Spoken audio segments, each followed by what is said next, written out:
Welcome, everyone. Thank you for joining us. Today, we're talking to Dr. Jill Bender, who's an associate professor in the Department of History at the University of North Carolina, Greensboro, and she is going to speak about the Irish women's migration during the Irish Famine and also the role of the British Empire in Ireland and how that continues today somewhat.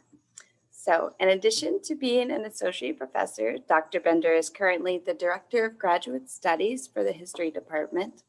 Among other awards and honors, Dr. Bender was named the Trustees Fellow at the National Humanities Center 2019 to 2020 and the Lloyd Distinguished Residential Fellow 2017. So welcome, Dr. Bender, and thank you so much for being here. Well, thank you so much for having me. I'm pleased to be here. We're very glad to have you. So turning to your particular area of study, generally you describe your area of scholarship focusing on the interaction among a range of British colonies for insight into the mechanics of the 19th century British Empire. So can you talk a little bit more about that? Sure. I think that's a pretty fair, kind of very broad overview of my academic interests. And they really started that particular interest of sort of the connections between disparate colonies within the British Empire. Right. Goes back many, many years, even to my high school experience. But I think it mostly started to develop as an undergraduate at the College of William and Mary, where I became quite interested in how, lessons learned in one area, lessons or practices learned in one colonial area could then be applied to another experience or another location. And I was able to really kind of develop those interests even further, and more specifically with relation to Ireland and the British Empire. Right. Master's degree in Ireland, and then continued on for my PhD at Boston College. So I'm quite interested in what connects disparate colonies and really, empires as world systems.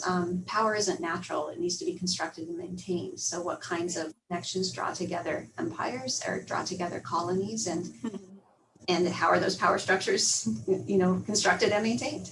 Yeah. So turning more specifically to Ireland, what was the primary role of the Irish in the British Empire? I know that's a complicated question, but you can approach it from any area you'd like. It is a complicated question, and it's one where the answers have changed, not only as a result of our scholarship, but just they also changed over time, which is the study of history. Originally, there was a big debate among scholars as to whether Ireland was a colony of the British Empire or not. And I think most scholars have come to the agreement that it probably was the first colony of the British Empire. And it's the Irish contributed, I think, to the British imperial expansion in a lot of different ways. Certainly just by bodies, right? As immigrants, men and women, and that started. It really took off in the 18th century. They had long been immigrating, but it really took off in the 18th century and then kind of exploded in the 19th century. As bodies, but also as soldiers, as you mentioned, as missionaries, domestic servants, any number of reasons why Irish individuals chose to seek livelihood across the empire. Right. I think it's an interesting point that you've also made, is that immigration was an exercise in hope in a lot of ways. I think it's interesting to also remember that they were looking for opportunity, like they were going towards something as well as leaving something behind. So I think that's also important to remember when we think about the Irish experience within the empire. I think it is important to remember, and I think many worldview of feeling that you are forced, or exiled, many people have suggested that was kind of the worldview of Irish individuals who came to North America, but not necessarily the experience of Irish individuals who went to New Zealand or to Australia. So there are differences in not just why people are going, but where they're going and how that shapes their experience as well. It's not all a monolithic immigrant experience as well, that there are different reasons and a lot of different hopes and fears and loss all combined together. It's important to remember Ireland's proximity to Britain, and that's a Right. lot why they were largely involved. I mean, they were, they're right there. Right. But also, starting in 1800, Ireland, with the Act of Union, Ireland abolished its parliament and sent members of parliament to the British Parliament. And so they're Right. also kind of part of the United Kingdom in a way that other colonies were not in the early 19th century. So in that sense, I think it was quite unique. In other ways, for example, the military, that's certainly a shared experience. If you look at the number of Indian individuals by the end of the 19th century, the Indian Army and the British Army were almost pretty much the same. They fought a lot of Britain's wars. And that continued all the way into World War I and World War II, where a lot of the British Army was comprised of colonized individuals or individuals from the colonies. A little bit about that and the ways in which maybe the Irish worked against it a little bit more actively if that occurred. And as I said, with the Act of Union in 1800 or 1801, Ireland and Britain were unified politically or united politically. That doesn't mean that all Irish individuals were happy with those connections. And so Right. from there, there's always been individuals who felt that that Ireland was and needed to be recognized as an independent kingdom and a nation. Right. And that Irish nationalist cause over the course of the 19th century becomes kind of infused with an anti-imperial cause, where Right. originally Irish nationalists were very, I would argue, interested in reshaping their relationship with Britain. Not all of them wanted complete independence or complete separation, but they certainly wanted a reforming of that relationship. And by the end of the 19th century, many Irish nationalists had kind of shifted their attention to be anti-imperial, opposed to the British Empire. Once that shift occurs, that can be adopted or informed by a lot of different colonial experiences. So there's quite a bit of collaboration, for example, between Irish and Indian nationalists by the end of the 19th century. Right. And those kind of networks and models really continue all the way into the 20th century. Right. That's interesting for me to think about. I know that 19th century is really your area of scholarship and focus, but I was just thinking about how when Ireland finally did, or the Republic of Ireland, I should say, actually did achieve independence and then had a civil war and all of that.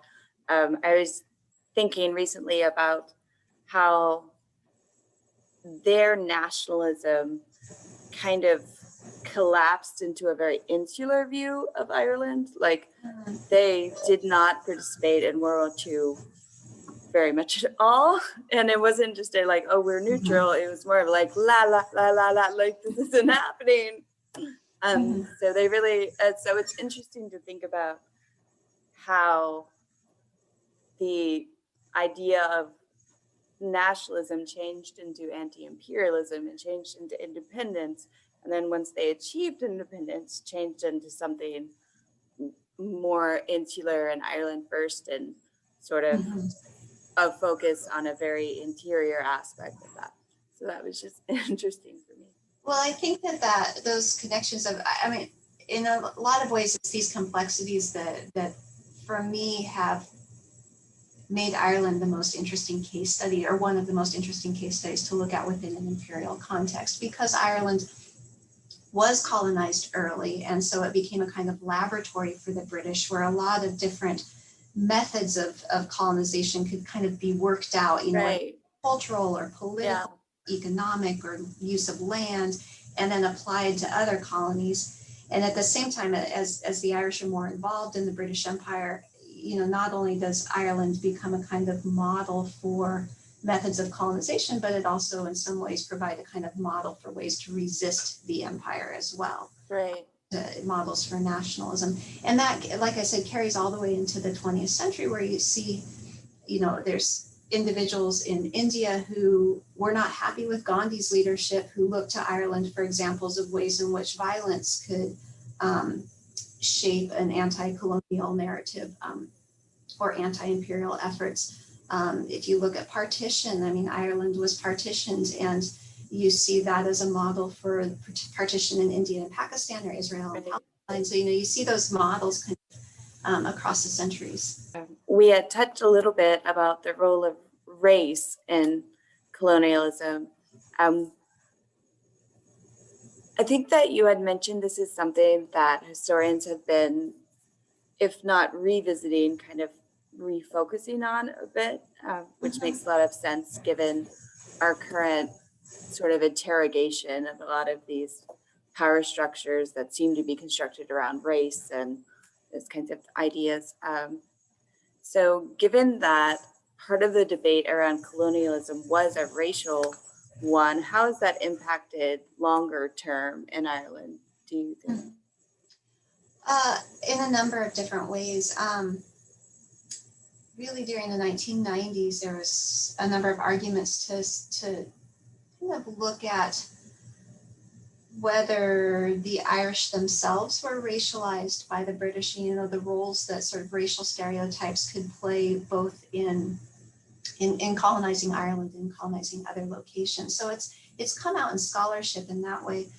More recently, and by more recently, I mean really in the last year or so, there's been a real growing interest in not only Britain, but also Ireland kind of reckoning with its own imperial past. Certainly, Ireland has long reckoned with the impact of empire on its own national narrative and that it was colonized. But more recently, there's been kind of a grappling with the realization that Ireland too participated in the empire and kind of the racial implications of that. Just to give you a couple of examples, one of the most famous Irish nationalists of the mid-19th century, John Mitchell, very, very well-known Irish nationalist, supported slavery. And so then there's kind of the question of, well, how do we come to terms with this individual who argued so vehemently against imperialism, also supported slavery? And so that's something that the Irish and Irish academics are grappling with, and academics of Irish history, and we're not all Irish, are grappling with and trying to understand. Trinity College Dublin is dealing with similar, there have been similar arguments about statues that we see in the United States. We've also seen that across the British Empire, not just in Ireland. And just a recognition that some really well-known Irish individuals did own slaves, some of whom spoke out again against empire, but, benefited from the slave trade, benefited from tobacco, owned slaves themselves. And so, these are complex questions that people are turning to, and I think rightly so. I think it's an important area to look at. Yeah, I agree. So in your current book project, you're looking more closely into the colonial connections and power relations in the 19th century, but this is specifically towards the migration of Irish women throughout the British Empire. So can you tell us a little bit about that focus of study and how you got to be really interested in that particular aspect? Sure. Let me start with that, how I got this project, because it actually connects to my first book, which was my doctoral dissertation. So my first book looked at an uprising in India, the 1857 Indian uprising, which was enormous uprising. And what I did is I looked at the impact that uprising had on 4 different colonial sites, New Zealand, Jamaica, the Cape Colony in South Africa, and then also Ireland. And in the process of doing that research, I found this really interesting case study in South Africa where 150 Irish women were sent to marry German soldiers they were the British German Legion. So they were German soldiers they were basically mercenaries who'd been in Crimean War by the British. And so I found that case study and I was really fascinated by it, and it didn't make it into the first book, so I set it aside, and then book number 2 has kind of grown out of that particular case study. This is the Lady Kennaway, is that right? Yeah. Yes, the Lady Kennaway group.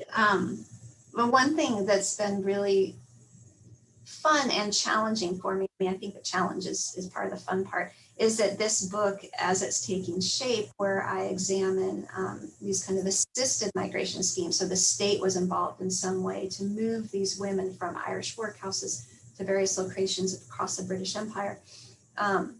Looking at that has been a very different kind of research for me. Yeah. The way that I often try to explain it or make sense of it to myself and explain it to others is that my first book, in looking at this huge event, it was so big that it was kind of everywhere. So I felt like I was trying to make sense of the haystack. Whereas now, as I'm tracking these individual women who are coming to the house, I feel like I'm looking for the needle.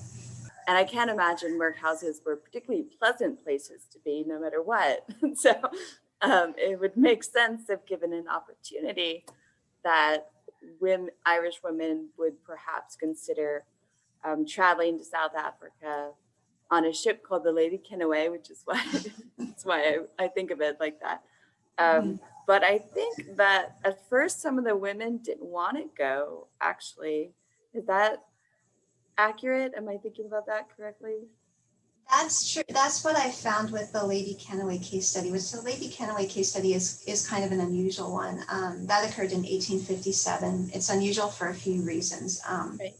One, it's a little bit later, 1857. Two, South Africa was not a common destination for Irish Right. immigrants, so the destination was really different. And then three, the fact that some of these women in the end refused to participate in the migration scheme, which I think is really fascinating because it reminds us that these individuals, these women whose voices can be really hard to hear in the archives, had agency. They did make some decisions and they worked in the system. A few thousand Irish women who left to go to Australia, who were the Australian women are they're much better known. And there seems to be an effort to reclaim that narrative a bit, to kind of reintroduce these Irish women as people who were important to the forming of the nation and the national identity and things like that, who had been kind of written out of the national narrative for various reasons. That's absolutely true. And in fact, there's this really wonderful monument to the Irish famine in Sydney in Australia. Yeah. It's the Hyde Park Barracks for the Irish famine, and there's a glass wall, and on the wall are the names of the orphans, of the women. Right. I think it's kind of extraordinary. I mean, there's a lot of really wonderful Irish famine monuments across the world, in fact. That's one of the few that highlights the women specifically. Part of what fascinated me is that in all stories of immigration, we sometimes forget about the people who don't go. Right. And that's what stood out with me at the Lady Kennaway story, is that 50 women said, no, I don't want to participate. So what happened to them? You know, how does that change the story if you think about those who don't go? Right. So how did the view of immigration within Ireland change? By the end of the 1850s, Right.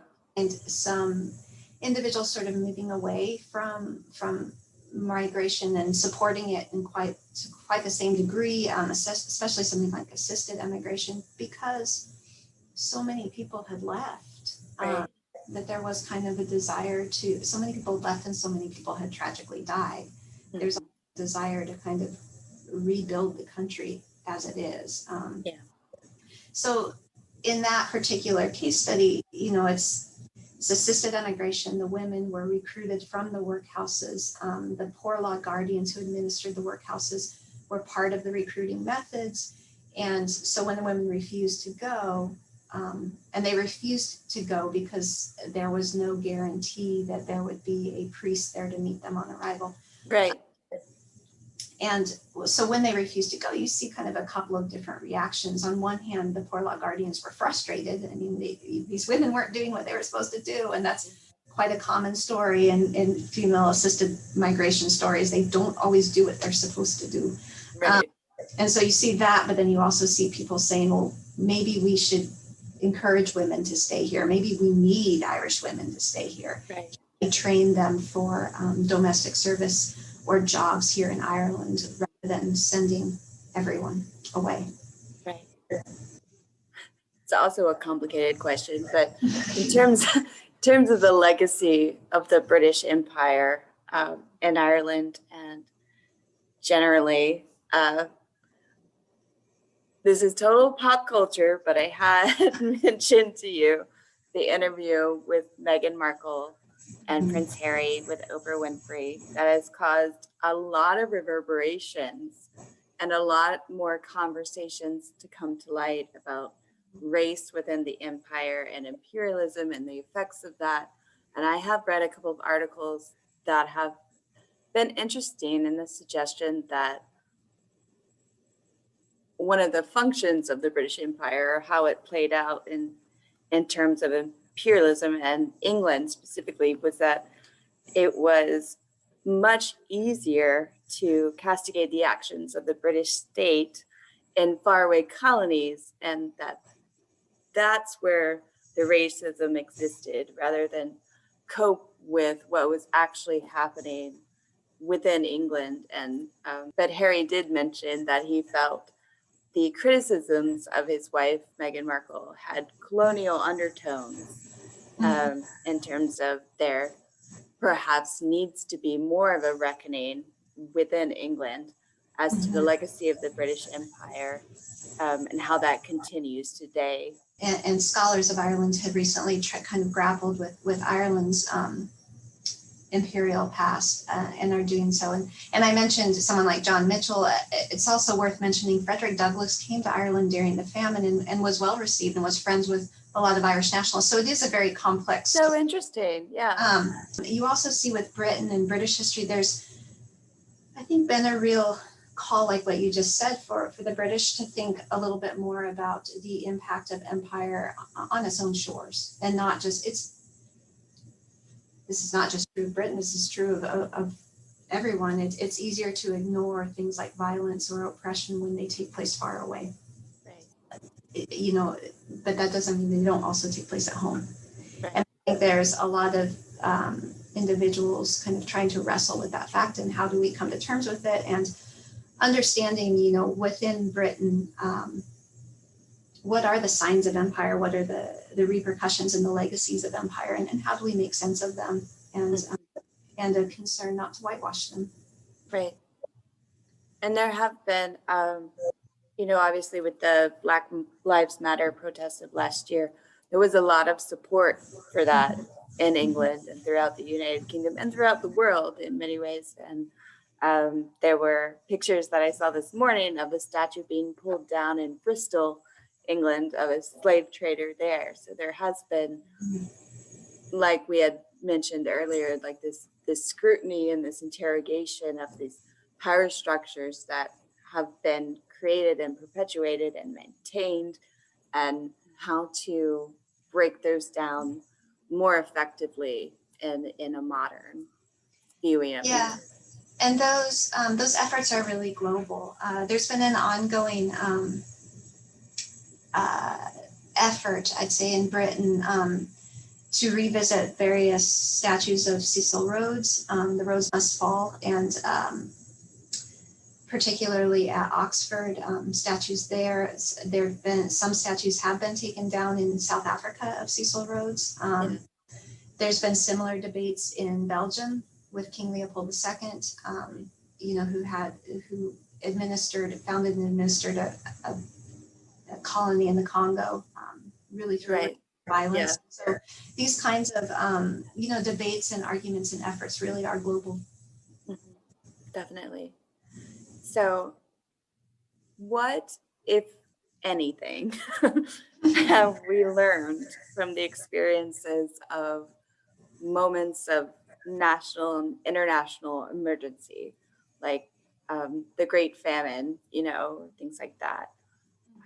Because obviously with the COVID pandemic, some of these questions are again arising. So I know it's still ongoing, so I don't know if anyone has a solid answer quite yet, but it has been interesting to see. It has been, and I don't know that we do have a solid answer. I mean, one thing I frequently tell my students and others is that historians are very, very good at finding patterns in the past, but we cannot predict the future. That's not what we're trained to do.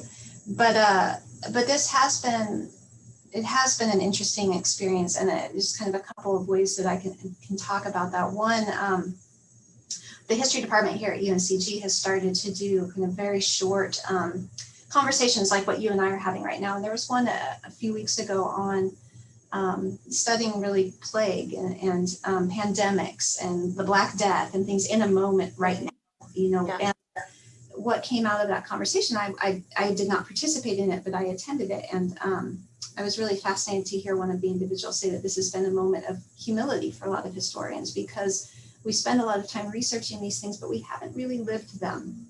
And so that's been really interesting. And I teach a class on the Irish famine every fall. And so this past fall, it was really interesting to think about correlations. And sometimes those correlations are just similar questions are being asked. What is the role of the state in relief?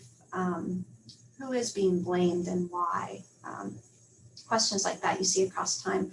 And a much more personal level, there was a moment of humility for me in that I was scheduled to give a paper in the Netherlands last March, which I obviously had to cancel. And in the paper, I talk about quarantine measures. So it was very interesting to have to cancel a trip where I would talk about quarantine measures as I went into it. Oh my gosh. Yeah. Interesting to see the same kinds of questions come up, so much later, and we still don't really have a good answer, or It allows you to reflect on why people made the decisions they did in a slightly different way. And I think that's valuable, because that is really what we're trying to do, is understand why people did what they did, and what it tells us about the past.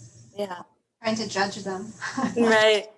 Glorify them, but just try to understand them. And anytime we can draw a feeling of commonality between ourselves and those whom we study, I think it's beneficial to our work, and I think it's beneficial to us as humans.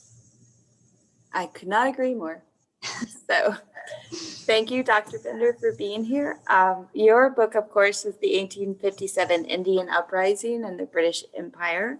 Are there any other resources that you would suggest for folks to look into?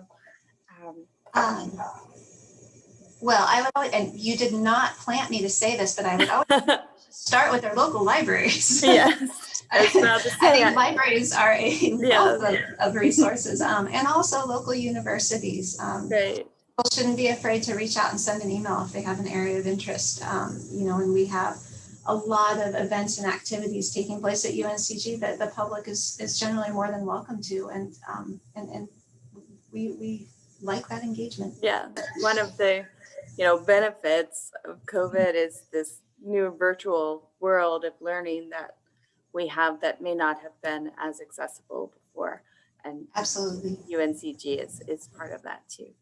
So thank you so much for being here and talking with us, and I really appreciate your time, and have a great St. Patrick's Day. Thank you, and thank you for the opportunity.